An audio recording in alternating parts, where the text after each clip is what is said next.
Hello everyone. Today let's discuss about preamble of the Indian Constitution. Before any lecture regarding the Indian Constitution, we have to know the preamble.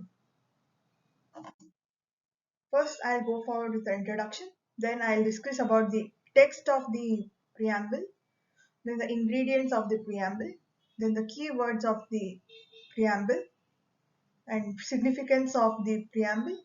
Then I'll discuss about whether preamble can be considered to be a part of Indian Constitution, whether preamble can be amended or not. Then I'll be concluding my lecture. Imagine you are making a delicious fruit salad. You carefully choose each fruit: mangoes for sweetness, bananas for strength, apple for crispiness, and oranges for tang. Each fruit is different, but when mixed together with the right recipe, they create something beautiful and balanced.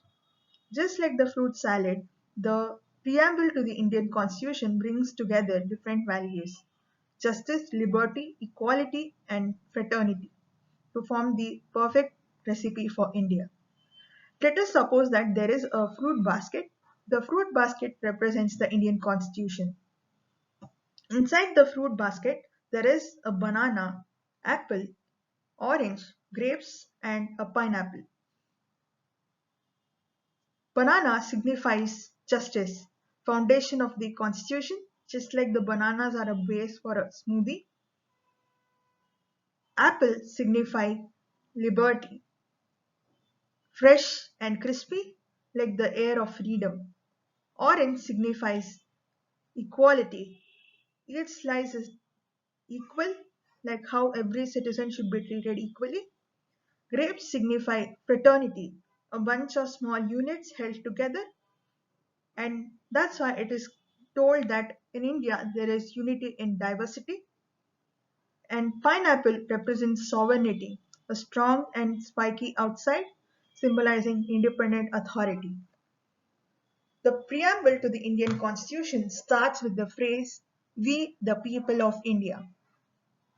These words convey that from people the preamble has been borrowed.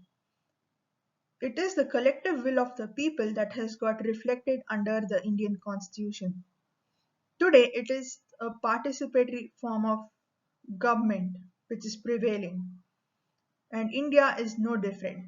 The preamble is a proof of it. The preamble was borrowed from the Objectives Resolution moved by Jawaharlal Nehru on 13 December 1946. These resolutions became the blueprint for the preamble. The Assembly viewed the preamble as a summary to the Indian Constitution and not a part of the Indian Constitution, much to the dismay of the modern jurists. The preamble is a blend of Western liberalism as well as Indian cultural values. The concepts such as liberty, equality, and justice were borrowed from French Constitution, and "We the people of India" was borrowed from the US Constitution. The concepts such as fraternity, brotherhood, togetherness, all these were borrowed from the Indian philosophies. The whole world is one big family. That is, Vasudhaiva Kutumbakam was very much present under the Indian philosophies, and that got incorporated in the preamble itself. But the words have been stated in a different way, but they convey the same meaning.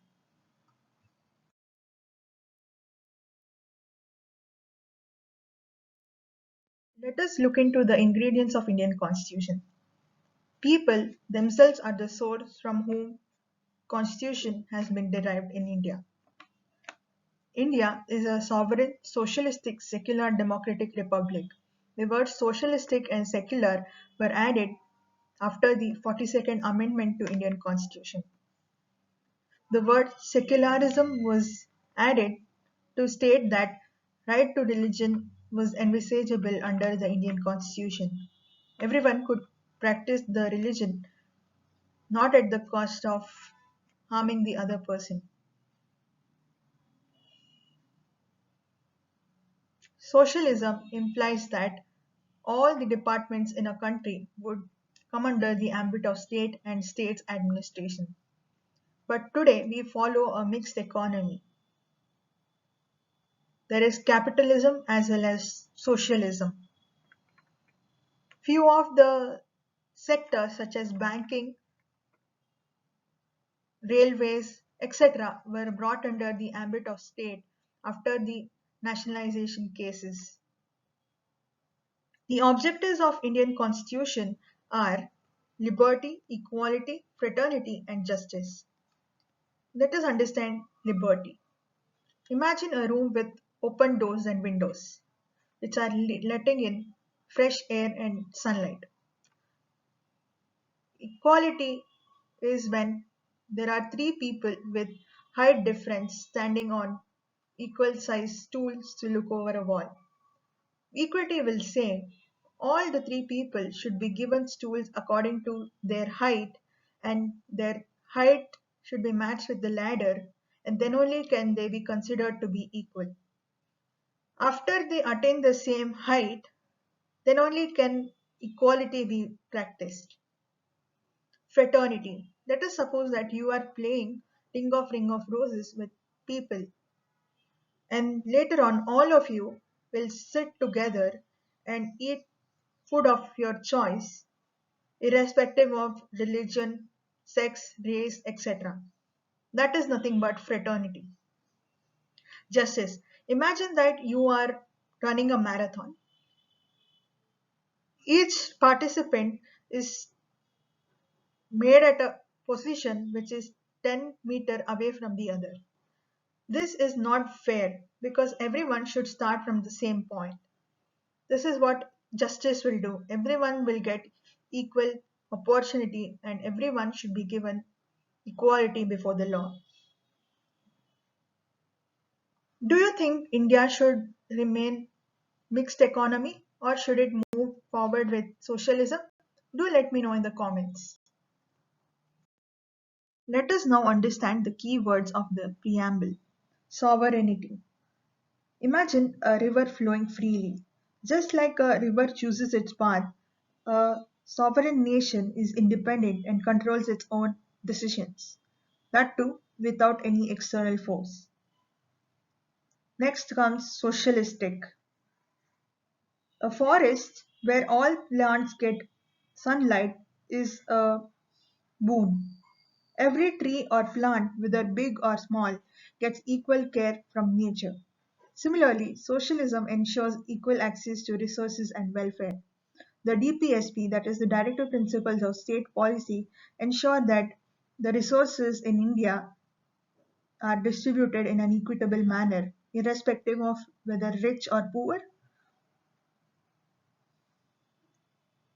Do let me know in the comments whether India is really going forward with equitable distribution of resources. Next one is secularism. Imagine a garden with many kinds of flower. A garden doesn't favor one flower over another. A secular nation gives equal respect to all its religions, like nature respecting all the diversity. Democratic. Imagine a beehive. In a hive, bees work together, make decisions collectively, and benefit as a group. Democracy is all about participation and collective decision making. Republic. Imagine a tree that grows from a seed, not planted by a king. The people plant the seed, and that grows into a republic where leaders are chosen by the people and not through inheritance. Now, next comes justice. Imagine rainfall reaching all the crops equally. The rain doesn't discriminate between crops and it brings fairness to all. Justice ensures fair treatment and opportunities regardless of who you are. Liberty. Imagine an open sky. Just like how birds fly freely in the sky, liberty gives us the freedom to think, speak, and believe without chains. Equality. Imagine people of different heights sitting in a row. They want to watch something over the wall. Equity will say, I will give a pedestal which is more or less contributing to the same height amongst all you people. That is nothing but equality.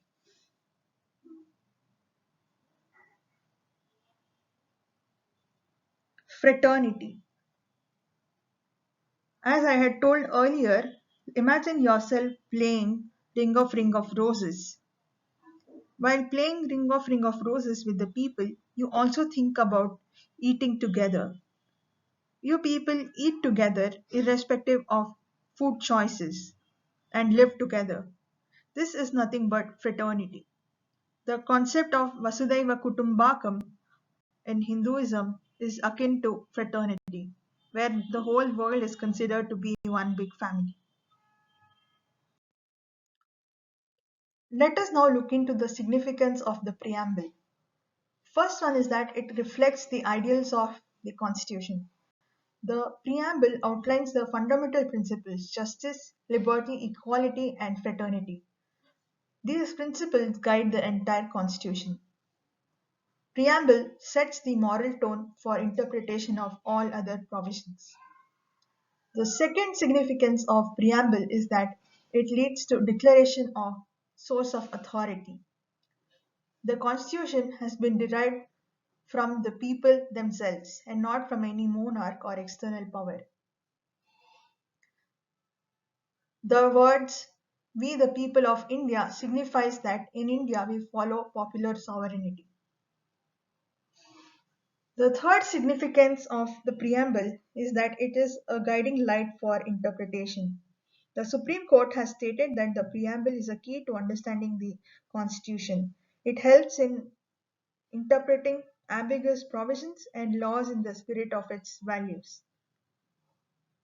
The fourth significance of preamble is that it is an expression of vision and goals. It outlines the ultimate aims of Indian state to be sovereign, socialistic, secular, democratic, and republican.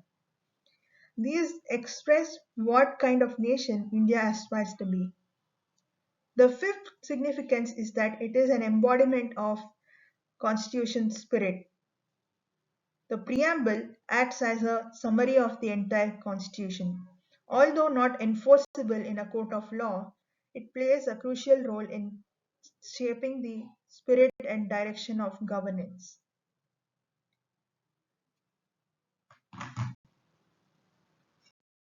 Let us now understand whether preamble can be considered to be a part of Indian constitution.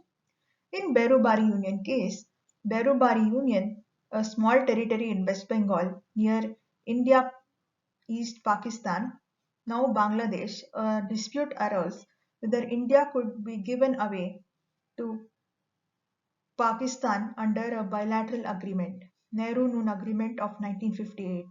The issue was referred to Supreme Court by the President of India under Article 143, Clause 1 of Indian Constitution for its advisory opinion. The main questions raised were: can the preamble be considered a part of the Constitution? The second question was: can Parliament secede Indian territory to another country by a law under Article 3? The third one was: is a constitutional amendment necessary to give territory away? The first question is relevant to our lecture. It was held in the case that the preamble was not a part of the Indian Constitution.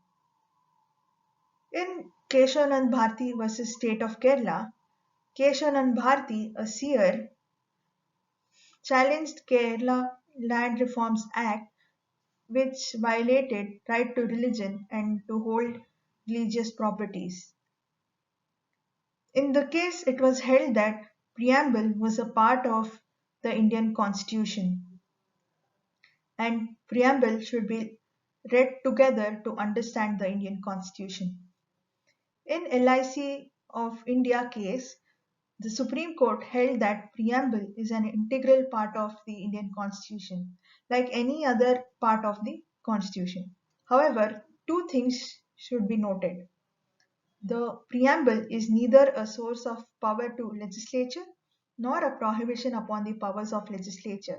And the second thing that had to be noted was that the preamble was not justiciable, meaning if there is violation of one of the principles mentioned under the preamble, then one could not approach the court.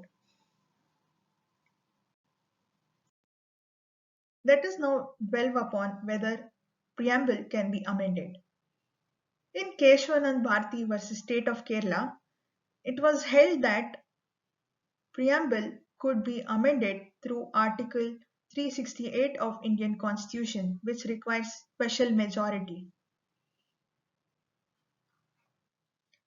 The preamble was amended in 1976, that is the 42nd Amendment to Indian Constitution, where the words socialistic and secular were added to the preamble.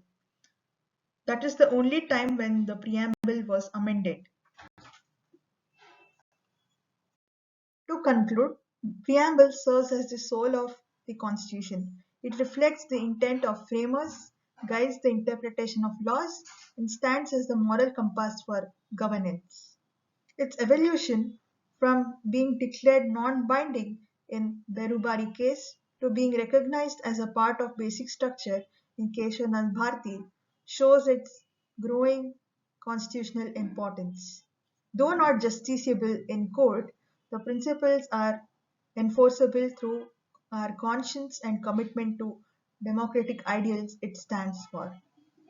If Constitution is the book, the preamble is the blurb, summarizing everything it stands for.